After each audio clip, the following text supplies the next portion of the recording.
প্রিয় দশম শ্রেণীর ছাত্রছাত্রীরা, এবছর অর্থাৎ 2025 সালে বাংলায় প্রবন্ধ হারিয়ে যাওয়া কালিকলম থেকে যে প্রশ্নগুলি খুবই ইম্পর্টেন্ট, অর্থাৎ যে লাইনগুলো দিয়ে প্রশ্ন হতে পারে, এরকম কিছু ইম্পর্টেন্ট লাইন আমি তুলে ধরার চেষ্টা করছি।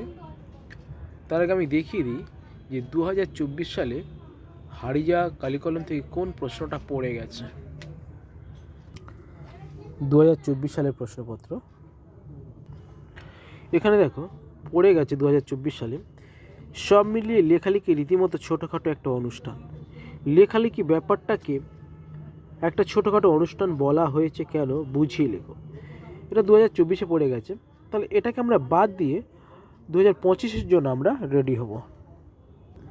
দেখো 2025-এর ক্ষেত্রে যে প্রশ্নগুলি খুবই ভাইটাল, প্রথমে করেছি দেখো সাজেশনে, কলমকে বলা হয় তলোয়ারের চেয়ে শক্তিধর, বিষয়টি ব্যাখ্যা করো।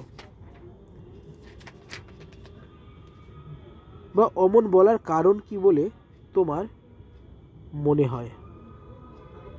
2 নম্বর প্রশ্ন, আমরা কালিও তৈরি করতাম নিজেরাই।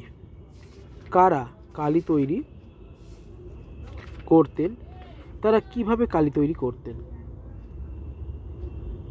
3 নম্বর প্রশ্ন আছে, আমার মনে পড়ে প্রথম ফাউন্টেন কেনার কথা। লেখকের ফাউন্টেন কেনার অভিজ্ঞতা তোমার নিজের ভাষায় লেখো। নেক্সট প্রশ্ন 4 নম্বরে, আশ্চর্য, সবই আজই বিলুপ্তির পথে। কোন জিনিস আজ অবলুপ্তির পথে, এই অবলুপ্তির কারণ কি, এ বিষয়ে লেখকের মতামত কি। 5 নম্বর প্রশ্ন দেখো, আমি যদি যীশুখ্রিস্টের আগে জন্মাতাম, বক্তাকে। যীশুখ্রিস্টের সময় জন্মালে কি কি অভিজ্ঞতা লাভ করতেন তা লেখো। 6 নম্বর প্রশ্ন, জন্ম নিল ফাউন্টেন পেন।